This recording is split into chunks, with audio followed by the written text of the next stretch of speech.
দিনাজপুরে নাবালিকা ৩ কন্যা সন্তানকে নিয়ে অশ্রুসিক্ত নয়নে স্ত্রী আশা আক্তারের বিচার দাবি করে সংবাদ সম্মেলন করেছেন স্বামী খান মোহাম্মদ আব্দুল মজিদ। আজ রবিবার সকাল ১১টার দিকে দিনাজপুর প্রেস ক্লাব নিমতলায় এই সংবাদ সম্মেলন করেন। খান আব্দুল মজিদ কান্নাজনিত কণ্ঠে বলেন, নাবালিকা ৩ কন্যাকে সাথে নিয়ে অতি কষ্টে জীবনযাপন করছি।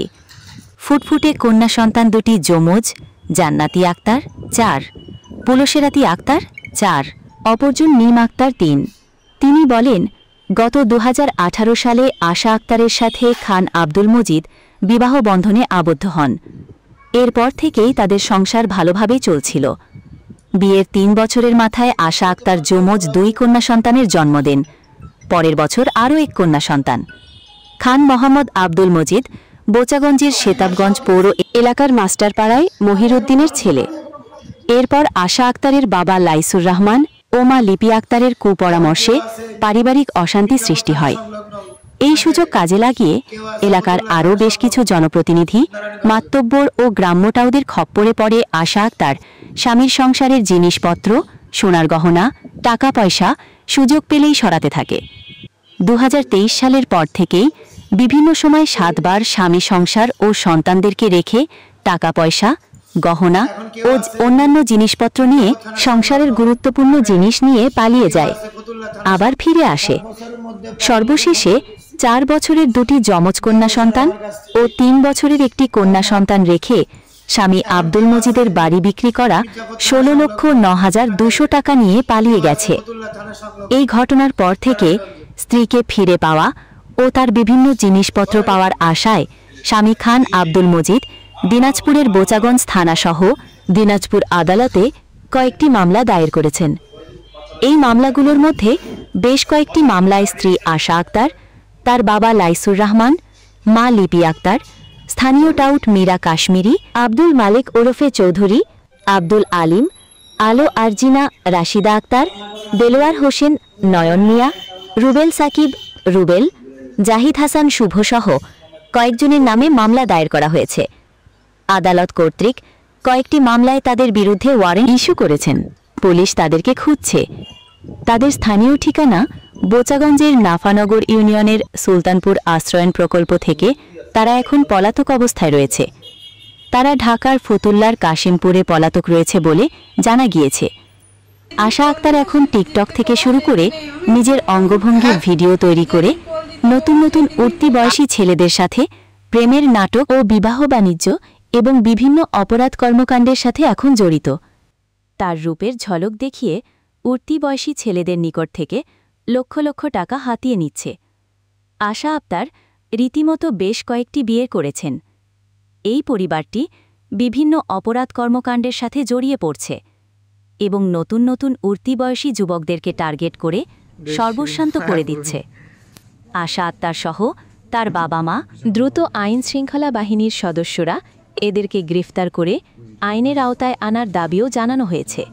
৪/৫/২০২৩ সকাল 10:30টার দিকে, কিন্তু মাত্র 7 দিনের ব্যবধানে 10/৫/২০২৩ আমার এই গহনা, নগদ টাকা, ঘরের মালামাল চান্দুরা ঢাকা শহরে তার বড় বোনের কাছে, দেলোয়ার নয়নের কাছে নিয়ে যায়।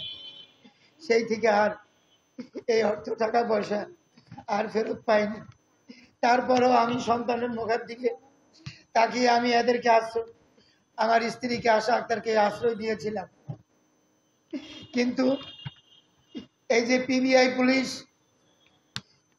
পুলিশ মোস্তফা খান আর বাসদ বেসাই আর মহাশয়, এনারা কারচুপি করছে আসামিদেরকে, যারা মেন অপরাধী, যারা আমাকে আঘাত করেছে, মীরা কাশ্মীরি, আব্দুল মালিক, আলিম, রাসেল, তাদের দলবল, অথচ তাদের ধারা কম দিয়ে তাদেরকে জামিনে বের করার চেষ্টা করছে এই পিবিআই পুলিশ।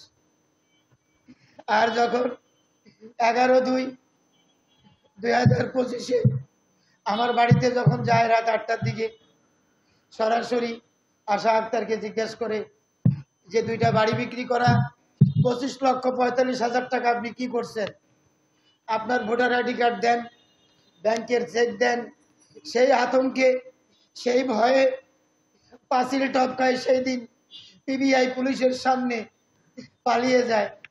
অথচ তাদের কাছে মোটর সাইকেল ছিল, তারা কোনো ব্যবস্থা নেন।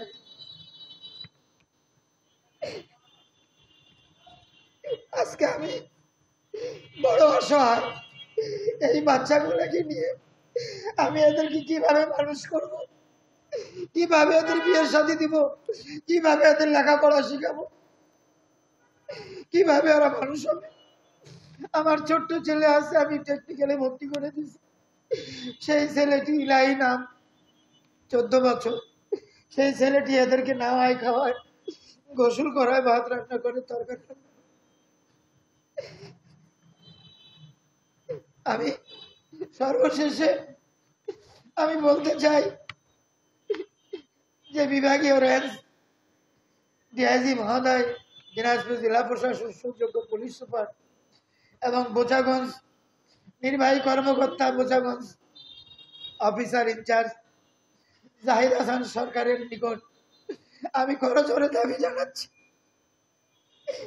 যে আসামিদের গ্রেপ্তার করেন।